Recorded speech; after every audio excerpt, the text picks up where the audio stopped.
قل لا أجد فيما أوحي إلي محرما على طاعم يطعمه إلا أن يكون ميتة أو دما مسفوحا أو لحم خنزير فإنه رجس أو فسق أهل لغير الله به فمن اضطر غير باغ ولا عاد فإن ربك غفور رحيم۔ آپ کہہ دیجئے کہ مجھ پر جن احکام کی وحی کی گئی ہے ان میں میں کسی چیز کو جسے کھانے والا کھائے حرام نہیں پاتا بجز اس کے کہ وہ مردار ہو یا بہتا ہوا لہو یا سور کا گوشت، کیونکہ یہ سب گندے ہیں، یا وہ جانور جس پر بطور شرک کے غیر اللہ کا نام لیا جائے۔ پھر اگر کوئی بےتاب ہو جائے تو نہ طالب لذت ہو اور نہ ضرورت کی حد سے آگے بڑھنے والا ہو تو کھا سکتا ہے، کیونکہ آپ کا رب بخشنے والا مہربان ہے۔ وَعَلَى الَّذِينَ هَادُوا حَرَّمْنَا كُلَّ ذِي ظُفُرٍ وَمِنَ الْبَقَرِ وَالْغَنَمِ حَرَّمْنَا عَلَيْهِمْ شُحُومَهُمَا إِلَّا مَا حَمَلَتْ ظُهُورُهُمَا بِالْهَوَايَا أَوْ مَا اخْتَلَطَ بِعَظْمٍ ذَلِكَ جَزَيْنَاهُمْ بِبَغْيِهِمْ وَإِنَّا لَصَادِقُونَ۔ اور یہودیوں پر ہم نے سب ناخن والے جانور حرام کر دیے، اور گایوں اور بکریوں میں سے ان کی چربی بھی ان پر حرام کر دی، بجز یعنی سوائے اس کے جو ان کی پشت پر یا ان کی اتڑیوں میں ہو یا ہڈی سے ملی ہو۔ یہ سزا ہم نے ان کو ان کی شرارت کے سبب دی تھی، اور ہم تو یقیناً سچ کہہ رہے ہیں۔ فَإِن كَذَّبُوكَ فَقُل رَّبُّكُمْ ذُو رَحْمَةٍ وَاسِعَةٍ وَلَا يُرَدُّ بَأْسُهُ عَنِ الْقَوْمِ الْمُجْرِمِينَ۔ اور اگر یہ لوگ آپ کو جھٹلائیں تو آپ کہہ دیجئے کہ تمہارا پروردگار بڑی وسیع رحمت والا ہے، اور اس کا عذاب مجرم لوگوں سے نہیں ٹلے گا۔ سَيَقُولُ الَّذِينَ أَشْرَكُوا لَوْ شَاءَ اللَّهُ مَا أَشْرَكْنَا وَلَا آبَاؤُنَا وَلَا حَرَّمْنَا مِن شَيْءٍ كَذَلِكَ كَذَّبَ الَّذِينَ مِن قَبْلِهِمْ حَتَّى ذَاقُوا بَأْسَنَا قُلْ هَلْ عِندَكُم مِّنْ عِلْمٍ فَتُخْرِجُوهُ لَنَا إِن تَتَّبِعُونَ إِلَّا الظَّنَّ وَإِنْ أَنتُمْ إِلَّا تَخْرُصُونَ۔ مشرکین یہ کہیں گے کہ اگر اللہ کو منظور ہوتا تو نہ ہم شرک کرتے اور نہ ہمارے باپ دادا، اور نہ ہم کسی چیز کو حرام قرار دیتے۔ اسی طرح ان لوگوں نے بھی جھٹلایا تھا جو ان سے پہلے تھے، یہاں تک کہ جب انہوں نے ہمارے عذاب کا مزہ چکھ لیا۔ آپ پوچھئے کیا تمہارے پاس کوئی سند ہے تو اس کو ہمارے سامنے پیش کرو، تم تو محض گمان کے پیچھے چلتے ہو، اور تم تو محض نرے اٹکل کے تیر چلاتے ہو۔ صدق اللہ العظیم وصدق رسولہ الکریم وصدق المہدی الموعود العظیم۔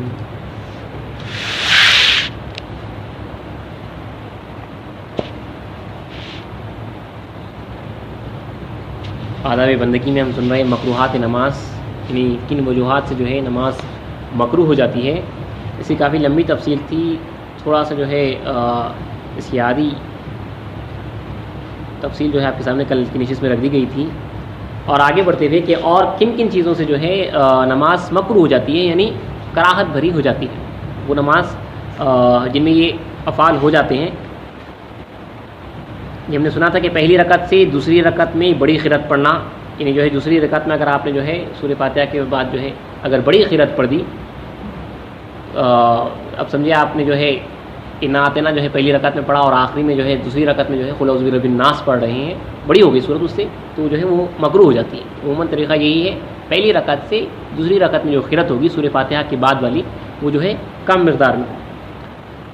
اور اس کے بعد آپ نے یہ بھی سن لیا تھا جمائی لینے کے تعلق سے یہ نماز مکروہ ہو جاتی ہے، اور رسول کی حدیث مبارکہ بھی ہے کہ نماز میں اگر جمائی آ جائے تو جو ہے اپنے منہ کو بند کر لے، مطلب ہاتھ سے بند نہیں کرنا ہے، آپ کو جو ہے اسے روک لینا ہے۔ آواز وغیرہ نکلنا تو جو ہے نہایت جو ہے کراہت کی بات ہے، اس کو جو ہے جمائی کو آپ کو جو ہے روک لینا ہے، کیونکہ یہ سستی کی علامت ہے، یہ کراہت والی چیز ہے۔ اور آگے آنکھیں بند کر کے نماز پڑھنا، آنکھیں بند کر کے نماز پڑھنا بھی جو ہے مکروہ ہے، کیونکہ نماز میں آپ کو اس سے پہلے بتایا گیا قیام میں جو ہے آپ کی نظر جو ہے سجدے گاہ پہ ہونی چاہیے، سجدے کی جگہ پہ، رکوع میں آپ کی نظر دونوں پاؤں کے درمیان، سجدے میں آپ کی نظر ناک کی نوک پر، اور قاعدے میں آپ کی نظر جو ہے گود میں یا جو ہے آپ کے جو ہے سینے پہ ہونی چاہیے، اور سلام پھرتے ہو دونوں منڈوں پہ آپ کی نظر ہونی چاہیے۔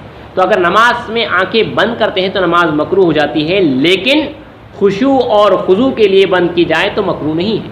یعنی کسی شخص جو ہے کافی وسوسے وغیرہ خطرات آ رہے ہیں تو وہ کنسنٹریشن کے واسطے جو ہے آنکھ کو بند کرتا ہے تو اس کے لیے جو ہے جائز ہے۔ اس کے آگے کوئی سنت کا ترک کرنا، اس سے بھی جو ہے نماز مکروہ ہو جاتی ہے۔ رکوع اور سجود امام سے قبل کرنا، اس سے نماز مکروہ ہوتی ہے۔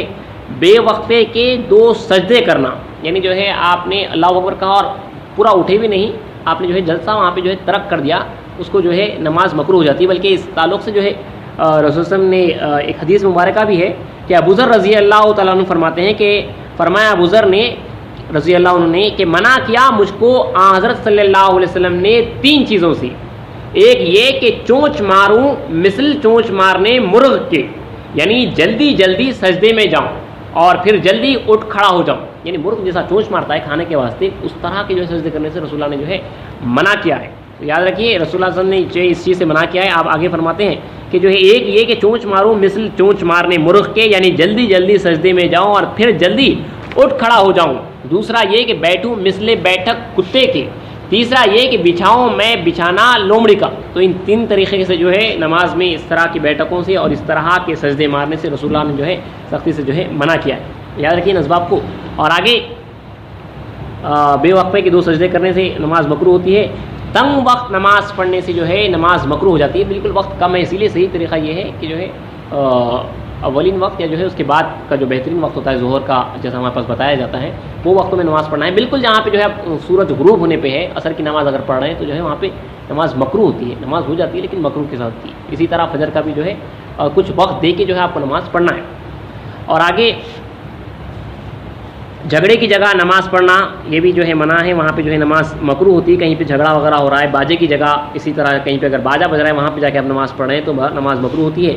صحرا میں بغیر سترہ کے نماز پڑھنا، سترہ یا سترہ کہتے ہیں اسے، یعنی جو ہے آپ کے سامنے ٹھہرے ہوئے میدان میں، جہاں تک آگے تک جو ہے قبلے کی دیوار نہیں، تو جو ہے کسی چیز کو جو رکھ دیتے ہیں اسے جو ہے سترہ کہتے ہیں، کسی تو لکڑی وغیرہ جو ہے گاڑ دینی چاہیے۔ بغیر اس کی جو ہے نماز پڑھنا جو ہے مکروہ ہے۔ کھلے میدان میں آپ نماز پڑھ رہے ہیں، کوئی بھی اگر آپ کچھ بھی چیز بھی رکھ دیں تو آپ کے واسطے جو ہے وہ کافی ہے، تو اس کے بغیر نماز پڑھنا جو ہے مکروہ ہو جاتا ہے۔ جہاں پہ کھلا میدان ہے، جنگل بیابان وغیرہ ہے، اور سلام کے وقت یعنی سلام پھیرنے کے وقت شانوں کی طرف نہ دیکھنا، یعنی مونڈوں کی طرف نہ دیکھ کے، بلکہ بعض لوگ جو ہے جھانکتے ہیں دوسری طرف ایک پوری صف کی طرف، یہ مکروہ ہے۔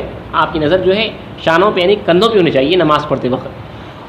اور مسجد کا دروازہ بند کرنا، یعنی اگر کوئی شخص نماز پڑھنے کے واسطے اندر آیا ہے لیکن جو ہے وہ نماز کا دروازہ بند کر دیتا ہے تو وہ بھی جو ہے منع ہے، اس سے نماز مکروہ ہے۔ اور امامہ یا پگڑی اس طرح باندھنا کہ بیچ میں سر کھلا رہے، یعنی آپ نے جو ہے شملہ باندھ لیا لیکن بیچ میں جو ہے سر کھلا ہوا ہے، اس سے بھی جو ہے نماز مکروہ ہوتی ہے۔ اور پیخانہ پیشاب کی حاجت کے وقت نماز پڑھنا، یعنی جو ہے آپ کو بیت الخلاء جانے کی ضرورت پیش آئی ہے لیکن اسے روک کے جو ہے نماز پڑھنا مکروہ ہے۔ بلکہ رسول صلی اللہ علیہ وسلم کی ایک حدیث مبارک میں ملتی ہے کہ جس نے جو ہے بیت الخلاء کی ضرورت پہ، مفہوم کہہ رہا ہوں، ضرورت پیش آئے، اس نے جو ہے روکا اور جو ہے نماز ادا کی تو اس کی نماز نہیں ہوئی۔ رسول صلی اللہ علیہ وسلم نے یہ مفہوم ہے، سیدھے سے رسول نے فرمایا کہ اس کی نماز نہیں ہوئی۔ یاد رکھیے اس ضرورت سے جو ہے فارغ ہو کے جو ہے نماز پڑھنا ہے۔ رکوع، سجود، قومہ، جلسہ اطمینان کے ساتھ نہ کرنا، تیز تیز جو نماز پڑھی جاتی ہے اس سے بھی جو ہے نماز مکروہ ہو جاتی ہے۔ تو ان چیزوں سے جو ہے نماز مکروہ ہو جاتی ہے۔ اور ایک ہمارے پاس کی جو حرز المسلم کی کتاب جو اکثر آپ کے سامنے پڑھی جاتی ہے، حضرت شاہ قاسم رحمۃ اللہ علیہ کے پترے نے جو کتاب لکھی ہے، اس میں ان چیزوں سے جو ہے نماز مکروہ جانا لکھا ہے، وہ آپ کے سامنے پڑھ رہا ہوں۔ نماز میں سرخ و زرد اور ریشمی اور ایسا باریک کپڑا پہننا جس سے بدن نظر آتا ہو، اس سے جو ہے نماز مکروہ ہوتی ہے۔ سرخ، زرد، سرخ یعنی لال، زرد پیلا گولڈن کلر کا، اور ریشمی، ریشمی سلک کو کہتے ہیں، سلک کپڑے، اس سے جو ہے نماز مکروہ ہوتی ہے۔ اور باریک کپڑے سے بھی جو ہے نماز مکروہ ہونا ہے، تینوں منع ہے امت کے، اور مرد کے واسطے جو ہے یہ کپڑے منع ہے، سرخ، زرد، ریشمی۔ بعض روایتوں میں ہے کہ جو ہے بے اختیاری کے ساتھ اگر کسی فقیر کو آ جائے جس کو جو ہے کچھ اختیاری انہوں نے خیال بھی نہیں کرا، سوچا بھی نہیں، تو اس صورت میں انہیں پہن سکتا ہے، ورنہ جو ہے عام مرد کے واسطے جو ہے یہ لباس جو ہے منع ہے، سرخ، زرد اور ریشمی۔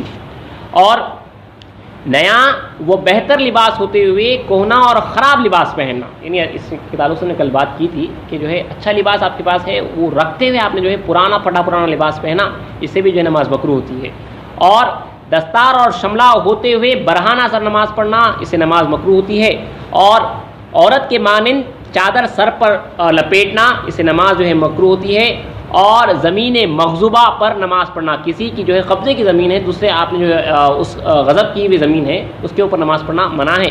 اور گزرگاہ عام پر جو ہے نماز پڑھنا منع ہے. عام لوگ گزرتے ہیں جس راستے سے نماز پڑھنا منع ہے, اسی لیے کہا گیا کہ جو ہے مسجد کے جہاں سے راستہ لوگ آتے اور جاتے ہیں وہاں پہ بھی جو ہے نماز پڑھنا منع ہے. جہاں سے لوگ گزرتے ہیں وہاں سے نماز پڑھنا, اس جگہ پہ نماز پڑھنا منع ہے. اور جانوروں کو باندھنے کی جگہ پہ نماز پڑھنا منع ہے, اور ان کی ذبح کرنے کی جگہ پہ نماز پڑھنا منع ہے. اسی طرح کچرا ڈالنے کی جگہ پہ نماز پڑھنا منع ہے. اور قبرستان میں بمقابل خبر نماز پڑھنا منع ہے. اکثر دیکھا جا رہا ہے قبرستانوں میں آج کل جو ہے حضیروں کے پاس بالکل پائنتی میں جو ہے عورتیں وغیرہ عموماً جو ہے نمازیں پڑھ لیتی ہیں, اور اگرچہ جو ہے بیچ میں آڑ وغیرہ ہوتی ہے, لیکن قبر کے مقابل نماز پڑھنا جو ہے سختی سے منع ہے. ہمارے پاس پہلے نہیں ہوتا تھا, اب آج کل دیکھا جا رہا ہے قبروں کے پاس جو ہے قریب قریب میں نمازیں پڑھ رہے ہیں, یہ سختی سے جو ہے منع ہے. اور کفار کی زمین پہ جو ہے نماز پڑھنا منع ہے. اور کسی کے مکان میں بغیر اجازت کے دوسرے کا مکان ہے بغیر اجازت کی نماز پڑھنا منع ہے. اور اندھیرے گھر میں فرض نماز پڑھنا بھی جو ہے منع ہے, اس سے جو ہے مکروہ ہے, نماز پڑھنا مکروہ ہے. تو ان چیزوں کو یاد رکھیں, ان چیزوں سے جو ہے نماز مکروہ ہو جاتی ہے. اور آخر میں سجدے میں جاتے وقت کسی کپڑے یا پیجامے کو ہاتھ سے اوپر کھینچنا مکروہ ہے, بلکہ اس فعل سے نماز فاسد ہو جاتی ہے, ٹوٹ جاتی ہے. اس کی تفصیل آپ نے پرسوں تجربے سے سنی ہے. سجدے میں جاتے وقت کسی کپڑے یا پیجامے کو عموماً لوگ کھینچتے ہیں تھوڑا سا کمفرٹ ہونے کے واسطے, لیکن یہ عادت بن جاتی ہے بعد میں.